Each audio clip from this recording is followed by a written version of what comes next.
akan sama atau justru berbeda.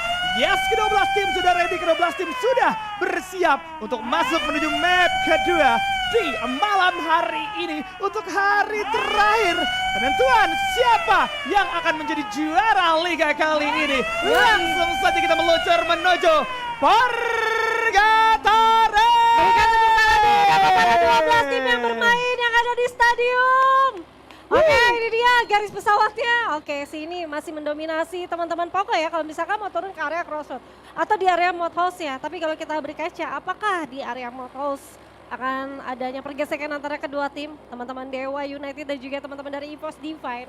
Kita masih belum melihat adanya pergerakan dari Dewa yang turun ke area atas. Hanya saja teman-teman dari EVOS Divine saja. Oh, Dewanya coba untuk turun ke area mana nih? Belum kelihatan. Belum kelihatan, tapi kalau kita melihat dari area pesawat yang memang ternyata terbagi di sisi atas, ini membuat akhirnya beberapa tim yang bermain di area bawah sulit banget untuk mendapatkan rumah mereka. RRQ yang coba untuk menuju ke arah sentral harus effort lebih jauh lagi karena harus turun terlebih dahulu. Balap rally dengan menggunakan Tatsuya kali ini dari seorang Valdo dan satu temannya. Namun untuk dua player lainnya yang turun di sekitaran Brasilia justru malah bertemu dengan tim lainnya dari seorang Dot sudah mulai menerima dan mencoba menggocek. Angkara Dot sekali ini ketemu lagi di tangan seorang Keong.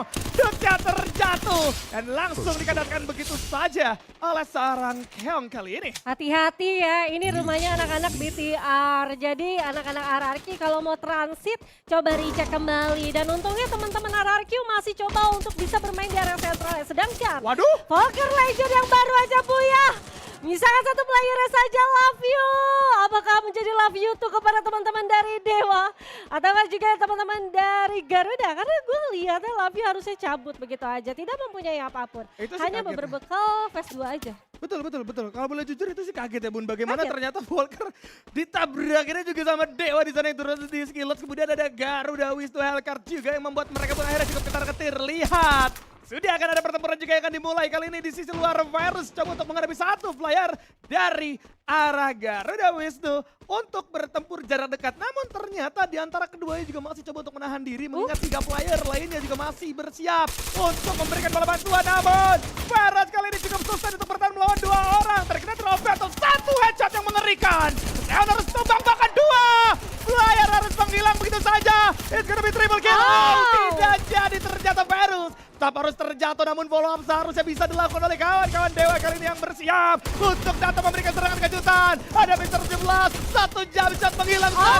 Garuda Wisnu Hellcard harus kandas di posisi kedua. Poinnya dapat banget teman-teman dari Dewa United. Namun EVOS Aimgat berhasil menculik satu persatu personil dari RRQ. Valdo berhasil di take down di tangan Aimgat dengan 16 XP yang tersisa. But it's okay. Kalau kita ngelihat sebenarnya tadi ada satu orang Aimgat yang menuju ke area-area bawah map ya Bayu. Di area sentral dan kalau nggak salah sentral itu tadi harus transit dulu anak-anak RRQ-nya yang kemungkinan mereka ini rotasinya bersamaan. Iya. Tadi emang jalan barengan gitu kan di Golf Course mereka berhenti gitu kan. Jalan bareng ya. Betul. Dan ingat di Golf Course juga ada penghuninya. Jangan sampai teledor dari seorang Aimgat yang coba untuk bermain secara terpisah dari teman-temannya. Namun kita melihat kawan-kawan dari RRQ pun tidak akan mengalami dampak apapun karena mereka juga bisa melakukan reviving kembali, bangkit kembali dari seorang Valdo dan berkumpul dulu secara tenang di area sentral yang sekali lagi Bluezone di tangan RRQ. Udah 2 round, Bluezone diamankan oleh RRQ tapi lihat dari seorang Aimgat kali ini harus coba di tangan seorang Vault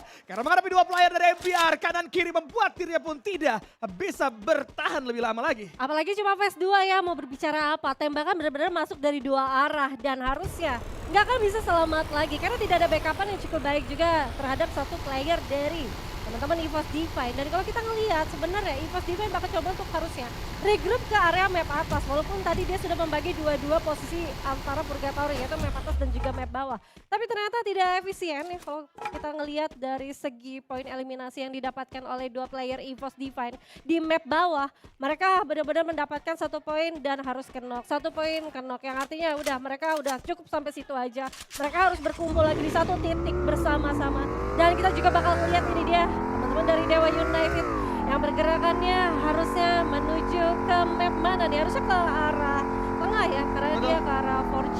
Bisa ke area field juga sebenarnya kalau mereka pengen langsung nabrak karena kan kalau kita melihat di area field biasanya bakal jadi checkpoint untuk beberapa tim. Seperti EVOS yang turun dari arah Motos bakal lewat ke kalau Dewa berani untuk motong arah tersebut itu bakal jadi hal yang menarik. Namun enggak, lebih memilih untuk bermain objektif bagaimana Arsenal bakal coba diambil terlebih dahulu dan diduduki terlebih dahulu oleh kawan-kawan Dewa United yang akan memperkaya dirinya dengan makin banyak resource lagi nih, Mbun. Ini kaya banget ya, udah banyak banget senjata yang merah yang artinya chip 3 full. Dan sebenarnya gue ngelihat ini satu dari Mister 17 mengambil lootingan yang cukup baik dengan satu vehicle yang harusnya tidak ada gangguan kecuali teman-teman dari TWE bakal bergerak juga ke area Arsenal. Yang dimana kalau misalkan bergerak ke di area Arsenal, Mister 17 dengan satu orang yang tidak ada backup plan, enak banget kalau mau ngeculik ya, kecuali teman-teman dari TWE-nya tidak satu rotasi bersama teman-teman Dewa United yaitu Mister 17 ya. Betul. Dan kalau kita melihat memang bagaimana teman-teman dari Genesis Dogma kali ini udah coba mengamankan satu posisi yang cukup nyaman sebenarnya.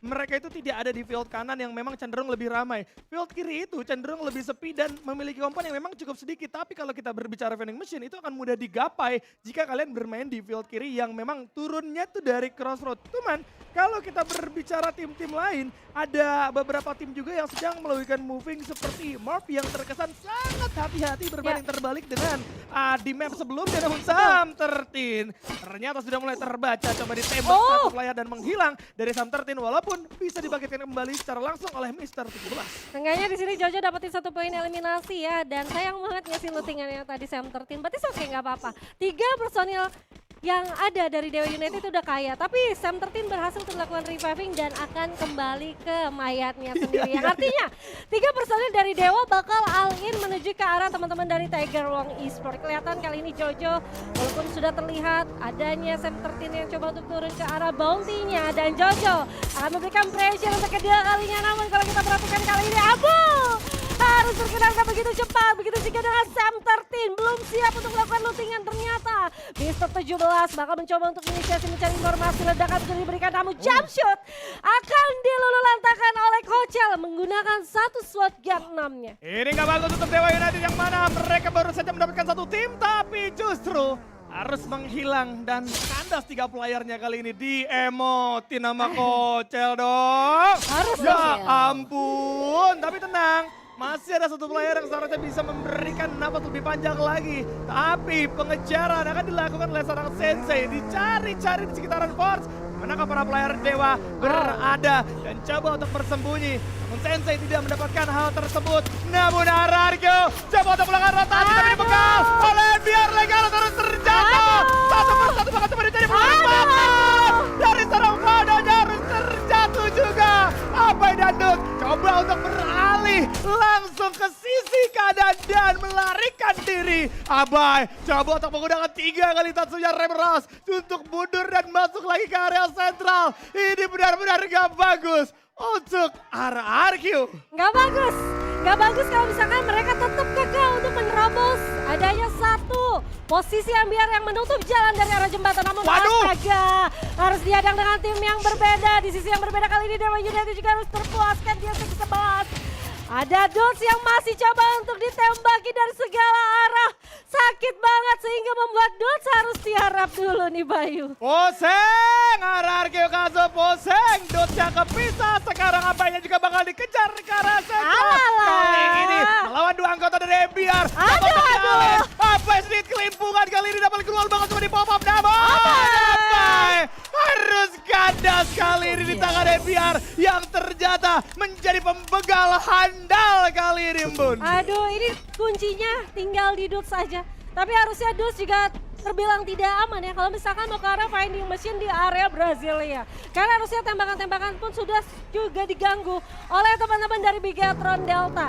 Dan perlu diingat, di area Brasilia nggak hanya Bigatron Delta saja di area pasan. Masih ada teman-teman dari KGN. Namun kita bakal beralih karena Tiger Wong Esport Sensei yang baru saja memulangkan Sam 13 untuk kedua kalinya harus tersuncur.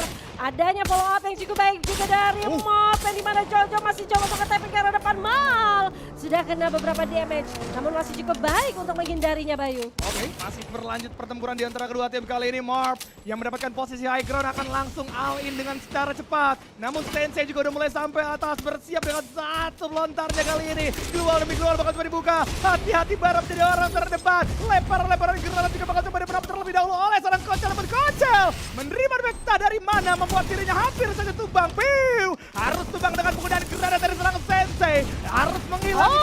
Tapi lihat dari seorang Koja, ternyata juga harus terjatuh kali ini walaupun di sisi belakangnya coba untuk memberikan damage justru juga harus menghilang. Dua player tersisa, Susana masih ada Airgate coba ditahan. Satu tembakan lagi bakal coba dibuka ternyata Susana yang pun harus kandas menyisakan satu yang nampaknya akan cukup ketar-ketir. Mob sudah pasti harus tumbang di posisi ke-10 kali ini. Aduh, ketemunya di area patahan udah pasti sulit banget peperangan antar kedua tim kali ini. Apalagi tadi gue ngeliatnya Koja dengan shotgunnya tuh masih miss aimnya. Dia coba untuk jump shoot dan ternyata arahnya tuh ke bawah. Sedangkan waktu untuk melakukan reloading ini udah pasti akan digolkan sama teman-teman dari Mob. Dan gue juga ngeliat tadi Susana dari arah setengah high ground, dia coba untuk memberikan pressure-nya dengan senjata Trogon granat. Yang artinya granatnya emang gak on point. Makanya saat dia coba untuk mengembalikan senjata shotgunnya itu untuk jarak dekatnya, udah harus ke take down begitu saja. Piu gak bisa berbuat banyak karena dia mungkin informasinya juga gak konkret ya antara satu sama lain. Dia harus mau gimana? Apakah coba untuk follow up dari kanan atau ke kirinya? Karena gue ngeliat adanya teman-teman dari Koja dan kawan-kawan ini coba membagi posisi dengan cukup baik. Ya betul, kalau kita berbicara tadi pertempuran itu semua bisa berlangsung dengan lancar karena berkat adanya labirin glue wall. Tapi lihat, TW nggak ada capek-capeknya kali ini, baru kelar tempur dan tempur lagi. Langsung coba dicari satu player dari arah Volker yang ternyata bakal coba di backstep oleh seorang Jojo. Berhasil, tembakan jarak dekat menuju kepala ke arah seorang Randy tidak bisa bertahan. Langsung dihilangkan, tapi lihat dua player tersisa dari TW karena sekarang juga harus mundur terlebih dahulu. Namun Volker juga menyisakan satu anggota, dicari, berhasil dapetin satu. Nampaknya Mister 04 masih tidak mau tinggal diam. Kocel coba untuk bertahan di balik luar, membuat dirinya harus full SP terlebih dahulu karena tanpa disadari ada Genesis Dogma yang ikut campur dan Volker Legend harus tumbang di posisi ke-9 sedangkan satu player dari TWE harus bersembunyi kali ini, Bun. Itu adalah opportunity ya. Satu orang yang tersisa dari Tiger Wong Esports harusnya coba untuk cabut karena alih-alih menjadi orang ketiga, Genesis Dogma berhasil untuk memulangkan satu orang dari Volker. Namun sekarang Bigatron, Thanos baru saja pemulangannya biar harus menyusul dengan adanya Kagena menjadi orang ketiga. Udah gak ada orang di sana, udah looting aja looting. Tapi hati-hati nih, masih ada Ararki yang coba untuk terbang ke area pertahanan dari Kagendra. Iya, Kak Gendra datang tapi terlambat ya, Bun. Kalau tadi datang dalam waktu yang tepat, itu bakal nyayur banget sebenarnya. Nyayur banget, tapi sayang, sisa satu doang. Itu dia udah alain, wah di balik glual nih. Ya glualnya doang pecah. Glualnya doang pecah, kagak ada isinya. Poin. Nggak ada isinya itu ya. Oke lah, seenggaknya menjadi orang ketiga dengan timing yang walaupun telat tapi tepat. Gimana tuh? Telat tapi tepat ya dapetin satu poin eliminasi yang memang sudah tinggal satu orang aja gitu kan. Dan itu posisinya sama kayak Volker nggak sih? Volker yang tadi habis rata teman-teman dari Tiger Wong misalkan satu player saja, sekarang kita juga bakal ngelihat ke dalam in-game karena Pokostar akan ada peperangan yang akan pecah dengan teman-teman dari Genesis Dogma. Ras bakal terkena A124 yang gak bisa ngapa-ngapain, namun kali ini dari Ras bakal mencoba untuk menggocek. Satu gol sudah dibuka, coba untuk ke kanan dulu, bakal coba untuk menutup dirinya menggunakan satu medkit, memperluas resource mereka dan memperluas HP maksud gua. Dan sekarang kita bakal ngelihat Borgai akan keluar dari pertahanan glualnya sendiri, Bayu. Astaga, ini kenapa dari Genesis Dogma nggak mau all-in, tiga-tiganya mendekat saja karena lihat Pokostar yang nempel akan jauh lebih kuat. Tapi dari Trial Battle membuat diri dari satu player yaitu Ras harus terjatuh begitu saja, walaupun di sisi lain Borgai juga harus terjatuh. Teman-teman dari Genesis Dogma masih bermain di luar zona. Ini benar-benar gak worth it untuk kedua tim. Namun Pokostar juga menyisakan satu anggota saja yang dampaknya bakal ketar-ketir. Terjatuh dia tapi di sisi jauh. Tiger Wong harus tumbang juga di posisi yang ke-6. Pertempuran alot di antara kedua tim membuat resource akan benar-benar buruk di antara keduanya. Lihat, dari serang Kiki tidak bisa bertahan, sedangkan dari serang Dels akan terus menggulung agar bisa bertahan dan masuk ke dalam zona yang sudah mulai ditentukan. Walaupun sudah ada Trial Battle juga yang membuat dirinya tidak bisa menggunakan skill set. Satu jam saja berlakukan, all-in nampaknya namun tidak bisa bertahan. Genesis Dogma pun harus tumbang. Dan Pokostar masih bisa bertahan kali ini, Bun. Masih bisa bertahan, tapi apakah mampu karena dia harus terkena knockdown dengan sakitnya zona. Dan perlu diingat, RRQ masih ada. Ini bahaya banget untuk teman-teman dari Pokostar. Sedangkan EVOS Divine yang tadi coba untuk memberikan tembakan dari jarak jauhnya sekarang bakal mencoba untuk menghujani tembakan ke arah Lim. Dan juga juga Kak Gendra di sisi sebelah kiri. Emgat bakal coba untuk berinisiasi, bakal nembak ke arah mana. Ternyata objektifnya yaitu ke arah dari Kak Gendra karena Jars berhasil untuk men-take down satu player yang tersadari Pokestar yaitu Lim. Tersisa 3 tim saja kali ini. Masih utuh dengan teman-teman RRQ juga yang berada di luar dari circle-nya. Kak Gendra di area circle aman, di area patahan. Dia coba untuk memberikan pressure terhadap 2 player ini. 2 tim maksudnya. Betul, Kak Gendra masih mendapatkan satu circle yang cukup nyaman sesuai apa yang Ambon bilang. Namun lihat, EVOS RRQ juga masih ada. Coba untuk melawan beberapa tembakan dari seorang Azura. Kali ini mendapatkan budi-budi poin eliminasi. Sisi kanan bakal coba dihajar. RRQ akan menjadi target Surya. Dapatkan ke seorang Legalot. RRQ Kazubo harus tumbang di posisi ketiga. 4 versus 4 akan segera terjadi. Tetap keluar di antara keduanya bakal coba dibuka. Kak Gendra membuka jalan lebih dulu. Bagaimana Surya ditinggal di area belakang demi bisa mendapatkan support damage. Namun Abang mulai maju juga bersama dengan seorang Bion kali ini. Jafra bersiap juga memaksa beberapa gerakan dan berhasil. Adanya pertukaran Jafra. Aimgat harus tumbang. Bion sisa sendirian tidak bisa bertahan. Kak Gendra Thank you. yang berhasil mendapatkan Buya. Thank you poinnya bro. Kak Gendra disenggol dong. 2 kali Buya. Dengan match yang kemarin sudah dilalui juga total dari sekian banyaknya liga yang sudah kita mainkan. Akhirnya Kak Gendra dapetin Buyanya. Dan harusnya pemanfaatan dari Purgatory ini cukup baik dari teman-teman Kak Gendra. Walaupun gue ngeliat peperangan benar-benar intens di awal. Karena memang garis pesawatnya sih baik. Jadi garis pesawat itu memang tidak seimbang. Yang membuat adanya banyak banget tim-tim coba untuk turun ke kotanya lawan dulu nih. Kayak Brasilia tadi diturunin sama teman-teman dari RRQ. Harus berjalan bersama-sama sama 2 player dari EVOS Divine juga. Sampai masuk ke area middle camp itu banyak banget pertempuran antara kedua tim dan ada orang ketiga yang mau ikut campur tapi cuma mendapatkan 1 poin eliminasi saja. Itu dia ya, dan kalian bisa lihat ya bagaimana pengejaran yang dilakukan oleh teman-teman MPR itu berdampak sekali pada awalnya untuk RRQ walaupun pada akhirnya mereka dapetin hasil ketiga juga. Ya. Sama entah bagaimana caranya dan MBR yang harus terpotong rotasinya tidak bisa bertahan. Di sini ini adalah war yang benar-benar membuat rugi di antara kedua tim. Kalau tadi Genesis Dogma dan juga Poco sama-sama melepas, Ya. bisa jadi keduanya bakal masuk ke arah late game atau zona terakhir dengan